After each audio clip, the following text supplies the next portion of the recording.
आज हम पढ़ेंगे structure and functions of nucleus. Nucleus को सबसे पहले डिस्कवर किया था और जो उसका नेम दिया था न्यूक्लियस वो दिया था रॉबर्ट ब्राउन ने।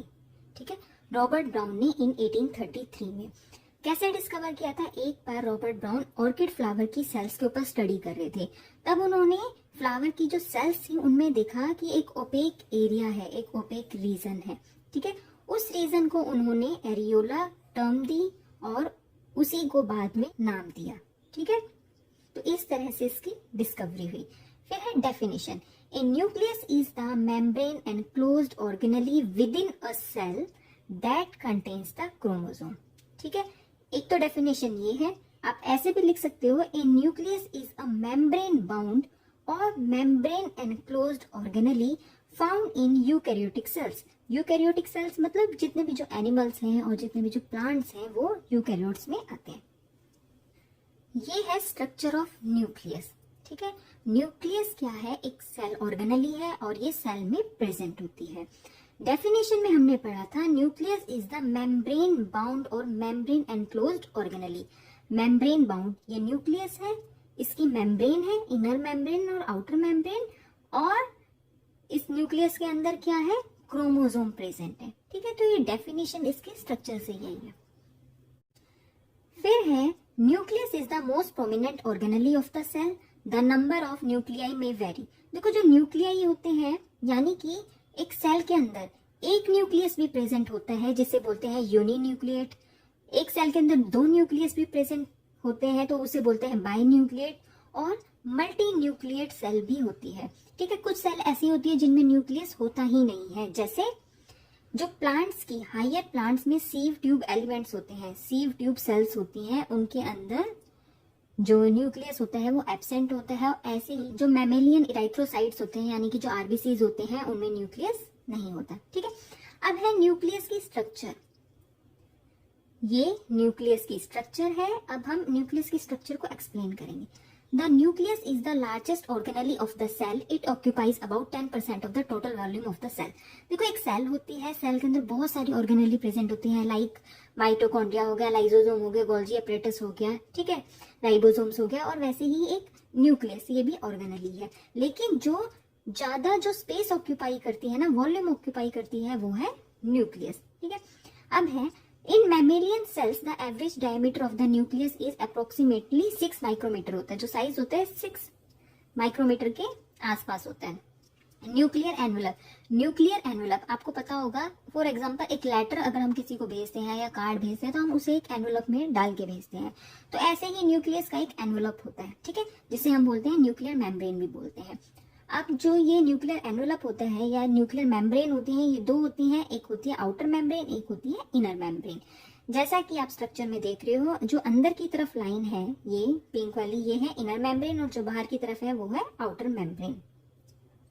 नेक्स्ट है कि outer membrane of the nucleus is continuous with the membrane of rough endoplasmic reticulum. देखो एक एंडोप्लाज्मिक रेटिकुलम ऑर्गेनेली भी होती है। ठीक है, वो फर्दर 2 टाइप की होती है, रफ एंडोप्लाज्मिक रेटिकुलम और स्मूथ एंडोप्लाज्मिक रेटिकुलम। वो हम उसे एक सेपरेट वीडियो में पढ़ेंगे। मगर यहाँ क्या है कि न्यूक्लियस है। अब आप यहाँ एक स्ट्रक्चर देख रहे होगे, ये वाली जो ये स्ट्रक्चर बनी हुई है ना, ये है एंडोप्लाज्मिक रेटिकुलम। ठीक है, तो क्या है कि जो न्यूक्लियस होता है ना, जो न्यूक्लियस की आउटर मेम्ब्रेन होती है वो कॉन्टिन्यूअस होती है with the membrane of rough endoplasmic reticulum. अब हमें कैसे पता चला कि ये रफ है या स्मूथ है? अगर जो ये एंडोप्लाज्मिक रेटिकुलम है, अगर इसकी मेम्ब्रेन पर राइबोसोम प्रेजेंट होते हैं तो ये क्या है? Rough endoplasmic reticulum. और जो स्मूथ एंडोप्लाज्मिक रेटिकुलम होता है उसकी मेम्ब्रेन पर कोई भी राइबोसोम प्रेजेंट नहीं होते। नेक्स्ट है कि the space between these layer is known as the perinuclear space. अब ये दो मेम्ब्रेन है, इनर और आउटर मेम्ब्रेन है, उनके बीच में ये स्पेस आपको दिख रहा है, इस स्पेस को क्या बोलते हैं? Perinuclear space. अब है कि the nuclear envelope encloses the nucleus and separates the genetic material of the cell from the cytoplasm of the cell. देखो आप सबको पता होगा कि एक सेल है, देखो ये सेल है, ठीक है, सेल के अंदर ये न्यूक्लियस प्रेजेंट है, यहाँ पर माइटोकॉन्ड्रिया प्रेजेंट है, एंडोप्लाज्मिक रेटिकुलम प्रेजेंट है, राइबोसोम वगैरह सब प्रेजेंट है। ठीक है, अब न्यूक्लियस अब ये जो सेल है, सेल के अंदर क्या है, साइटोप्लाज्म प्रेजेंट है, ठीक है। न्यूक्लियस के अंदर क्या होता है, न्यूक्लियोप्लाज्म होता है। अब क्या होता है, जब यहाँ से मॉलिक्यूल्स का ट्रांसफर होता है साइटोप्लाज्म से न्यूक्लियोप्लाज्म के अंदर, न्यूक्लियोप्लाज्म से साइटोप्लाज्म के अंदर मॉलिक्यूल का ट्रांसफर होता है, ठीक है। तो कहने का मतलब ये है कि जो न्यूक्लियर एनवलप है, यानी कि जो न्यूक्लियर मेम्ब्रेन है, वो सेपरेट करती है जेनेटिक मटेरियल को, क्योंकि न्यूक्लियस के अंदर क्या है, जेनेटिक मटेरियल प्रेजेंट है, वो सेपरेट करती है जेनेटिक मटेरियल को साइटोप्लाज्म से, ठीक है। नेक्स्ट यहाँ पर यही है कि जो ये न्यूक्लियर मेम्ब्रेन होती है, एक बैरियर बना के रखती हैं ताकि कोई मैक्रोमोलिक्यूल है वो फ्रीली उसका ट्रांसफर ना हो सके न्यूक्लियोप्लाज्म और साइटोप्लाज्म के अंदर, क्योंकि जिस चीज की रिक्वायरमेंट है वही केवल जाए, ठीक है। अब है न्यूक्लियर पोर। न्यूक्लियर पोर, तो यहाँ आपको एक स्ट्रक्चर दिखाते हैं कि ये देखो न्यूक्लियर मेम्ब्रेन है ना, ये मेम्ब्रेन है। अब ये बीच में आपको स्पेस दिख रहा है, इस स्पेस को बोलते हैं न्यूक्लियर पोर, ठीक है। इस स्पेस को क्या बोलते हैं, न्यूक्लियर पोर। यहाँ पर देखो लिखा ही है कि the nuclear envelope is perforated with numerous pores called nuclear pore, ठीक है। न्यूक्लियर पोर प्रेजेंट होते हैं, बहुत सारे पोर्स प्रेजेंट होते हैं। The nuclear pores are composed of many protein known as nucleoprotein. Proteins के बने होते हैं तो इसलिए बोल देते हैं उसे न्यूक्लियोप्रोटीन। फिर है the pores allow the passage of molecules of only about 9 mm wide. The larger molecules are transferred through active transport, ठीक है। जितने भी जो पोर्स के थ्रू जो मॉलिक्यूल्स जा सकते हैं ना, या तो साइटोप्लाज्म में जाए न्यूक्लियोप्लाज्म से, या फिर साइटोप्लाज्म से न्यूक्लियोप्लाज्म में जाए, तो वो केवल 9 mm वाइड जो रेंज होती है इतने ही जा सकते हैं, ठीक है, केवल जो न्यूक्लियर पोर के थ्रू। उसके बाद क्या होता है, अगर 9 mm से बड़ा साइज है किसी मॉलिक्यूल का, तो वो कैसे जाते हैं, एक्टिव ट्रांसपोर्ट के थ्रू। एक्टिव ट्रांसपोर्ट में क्या होता है कि मेम्ब्रेन होते हैं, मेम्ब्रेन के ऊपर चैनल्स लगे होते हैं, ठीक है, उन चैनल्स के थ्रू ही जाते हैं। नेक्स्ट है क्रोमोसोम क्रोमेटिन स्ट्रक्चर्स, ठीक है, इसको ये भी बोलते हैं। The nucleus of the cell contains the cell genetic material in the form of multiple linear DNA molecules. यहाँ आप देखिए कि जो ये आपको न्यूक्लियस के अंदर ये ब्लैक ब्लैक सी थ्रेड लाइक स्ट्रक्चर दिखाई दे रही है ना, ये है क्रोमेटिन फाइबर्स।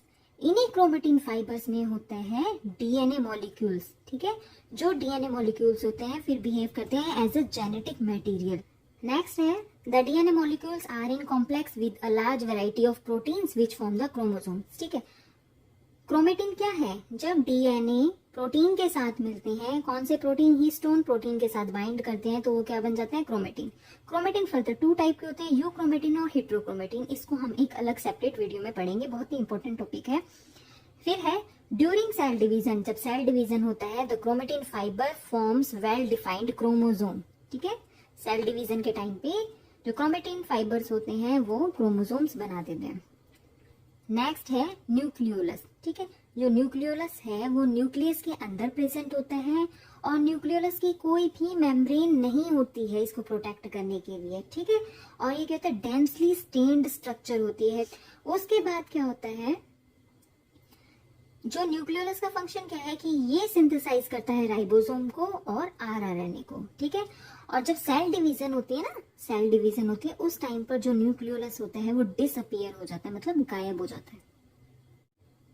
न्यूक्लियोलस के बारे में हमने यही पढ़ा था कि ये मेम्ब्रेन से सराउंड नहीं होती है, और ये क्या बनाती है, राइबोसोम बनाते हैं और आरएनए का सिंथेसिस करते हैं, और सेल डिवीजन के टाइम पर न्यूक्लियोलस डिसअपियर हो जाता है।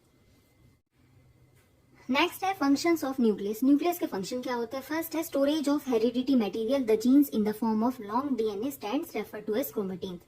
आपको पता है स्ट्रक्चर में आपने देखा था लॉन्ग थ्रेड लाइक स्ट्रक्चर है, ठीक है। तो स्टोरेज करता है किसकी, जेनेटिक मटेरियल की स्टोरेज करता है, ठीक है। फिर है storage of protein and RNA in the nucleolus. जो न्यूक्लियोलस कहाँ प्रेजेंट होता है, न्यूक्लियस में प्रेजेंट होता है, तो storage of protein and RNA, ठीक है। नेक्स्ट है it is responsible for protein synthesis and cell division, growth and differentiation में, ठीक है। Protein synthesis, cell division, growth and differentiation में भी रिस्पॉन्सिबल होता है न्यूक्लियस। फिर है nucleus is the site for transcription in which messenger RNA, ठीक है। मैसेंजर जो आरएनए होता है उसको एमआरएनए भी लिखते हैं, are produce for the protein synthesis. जब प्रोटीन का सिंथेसिस होगा तो उसके लिए जो एमआरएनए होता है उसका भी जो सिंथेसिस होगा वो कहाँ पर होता है, न्यूक्लियोलस के अंदर होता है, ठीक है। फिर है selective transportation of regulatory factors and energy molecules through nuclear pores. जो न्यूक्लियर पोर्स होते हैं उनके अंदर क्या होता है कि जो सिलेक्टिव मॉलिक्यूल्स ही होते हैं वही जा सकते हैं, ठीक है। तो जो हमने पहले पढ़ा है ना स्ट्रक्चर में, वही सब फंक्शन ही है उसके एक तरह से, ठीक है। नेक्स्ट है it also regulates the integrity of genes and gene expression. Gene expression क्या है, प्रोटीन सिंथेसिस होगा ठीक है, आरएनए की फॉर्मेशन होती है, प्रोटीन सिंथेसिस होगा, तो क्या होगा, ऑब्वियस ही बात है, regulates the integrity of genes and gene expression. ठीक है।